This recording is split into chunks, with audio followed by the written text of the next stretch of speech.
वर्ग में हुआ दो भुजा, ए सेम है, तो इसके लिए फार्मूला ए शब्द का लग गया। ठीक, अब इसी में आयतन में क्या हुआ, आयतन में दोनों भुजाएं अपोजिट में दूसरी है, एक ए है एक बी है। जब एक ए है और बी है तो इसका क्या है, वही फार्मूला सेम फार्मूला क्या है, लंबाई गुणे चौड़ाई ए इंटू बी। क्षेत्रफल के लिए अब सब में उठा के देखो, एक समझ गए, वर्ग के लिए, और वर्ग के हिसाब से सबको समझो। अब क्या है, इसमें भुजाएं कितनी है, सेम है ए, तो ए गुणे, इसमें क्या है ए इंटू बी। ठीक, इसमें क्या होगा, इसमें क्या होगा, आधा होगा 1/2।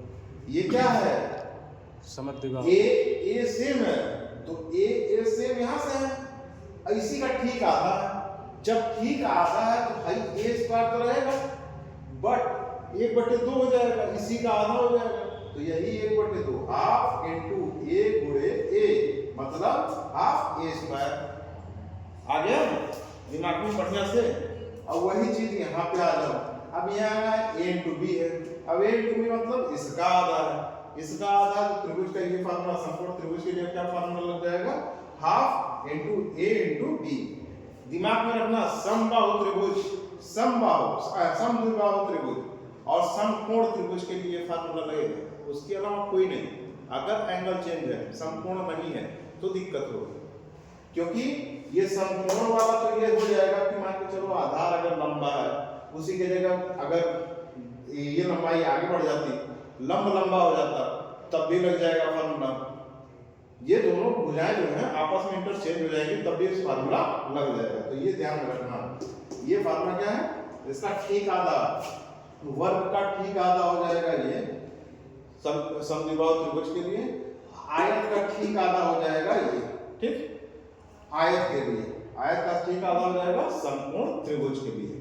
सेम चीज यहाँ पे आ जाओ, अब इसमें क्या है, लंबाई के लिए क्या है, परिमाप, चार भुजाओं का योग, उसी तरह इन चारों भुजाओं का योग लिखने का क्या है, a plus A B plus B, इसके लिए 2a और 2b, तो 2 कॉमन ले लीजिए, a प्लस बी। ठीक, अब इसी तरह यहाँ पे आएगा, तीनों भुजाएं हैं, तीनों भुजाओं को लिख लिए, लेकिन क्या है, ये भुजा ये सेम है और ये भुजा अलग है, तो जब ये भुजा सेम और ये भुजा अलग है तो क्या होगा, ये दोनों भुजाएं जुड़ जाएंगी आपस में, 2a प्लस b।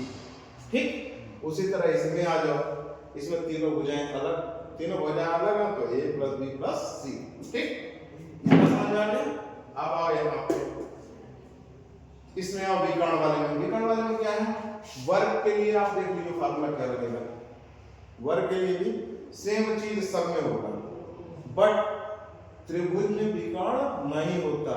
त्रिभुज में क्या होता है, कर्ण होता है, विकर्ण नहीं कर्ण होता है, और इन दोनों में विकर्ण होता है। तो विकर्ण के लिए फार्मूला ये लग गया। अब इसी a स्क्वायर की जगह a स्क्वायर b स्क्वायर हो गया, तो b equal to under root a square plus b square. ठीक, अब यहाँ कर्ण वाले में, कर्ण वाले में पहला वाला देख लो, इसमें क्या है, कर्ण का सेम फार्मूला वही, अंडर रूट क्या है, यहाँ देखो सेम, आखिर जो है वहां पे वर्ग में विकर्ण का फार्मूला सेम फार्मूला, समद्विबाहु त्रिभुज क्या होगा, b equal to under root 2 into a, same formula. और दूसरा इसमें समकोण त्रिभुज में, समकोण त्रिभुज के लिए क्या है, तीनों भुजाएं अलग हैं। जब तीनों भुजाएं अलग हैं, एक बताया था मैं कि 90 एंगल के ठीक सामने जो भी होता है वो क्या होता है, 90 एंगल के ठीक सामने जो होता है वो क्या होता है, कर्ण होता है। ठीक, ये ध्यान में रखना, 90 एंगल के ठीक सामने कर्ण होता है।